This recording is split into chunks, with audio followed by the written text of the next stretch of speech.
If I have to contextualize my mother in this conversation, it is this. I'm 48 now, 49 in March.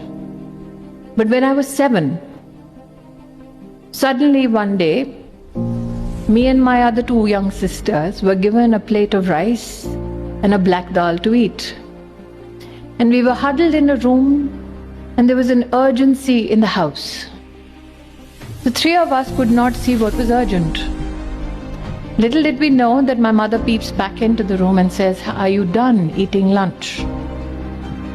We said, "Indeed." I was 7, the younger one was 5, the youngest 2.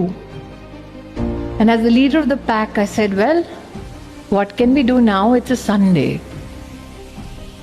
She says, "Your bags are packed, and now you shall leave with me." I don't remember asking her why the bags were packed. I do remember her sitting in a rickshaw urgently with a cylinder, bags, 2 girls waiting for the eldest to join her. And I stood outside my house and I asked her why. She says, "Well, one of the life's complications is that I could not bear a son. So let's go and build a house." So I kept staring at that house, and she was urgent in her bidding, and she said, "Let's leave." She said, "Why would you stare at this house?" And I said, "Guess what? One day I will buy it." Now imagine for a 30-something woman, 41 years ago, thinking of a 7-year-old daughter and not knowing what the future holds for her. She took me by the hand, and the rest is history. Came to Delhi, worked double, triple jobs. And one day I did have the money to go back and buy the house.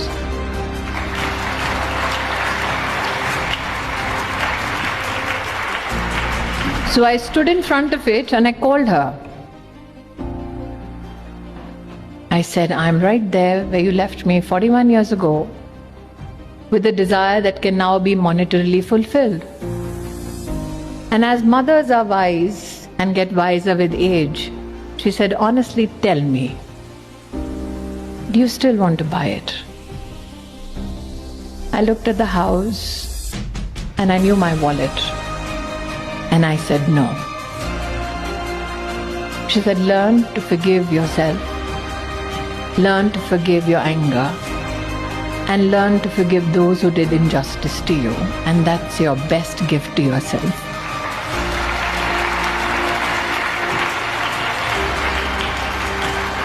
So if you have to be just me, the first lesson, genuinely be in the moment at that time. Not necessarily looking at all that glitters, but at looking at whatever brings you peace. Be it a cherry blossom in Japan or in Bengaluru. Just be. If you have to be just you, while you learn to forgive everything, learn to forgive yourself for being angry, for being consumed, for running, for having no time. Because I asked Didi, I said, "Why the title just be?" She said, "Because everybody is in a rush.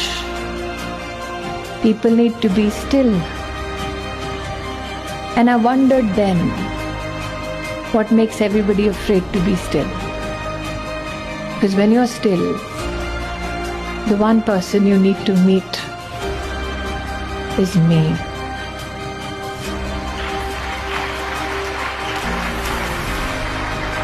So Miss Abe, I never imagined I would be on a stage where I would make you cry. That was not my intention. But let me say this. When I see you, I see the cherry blossom.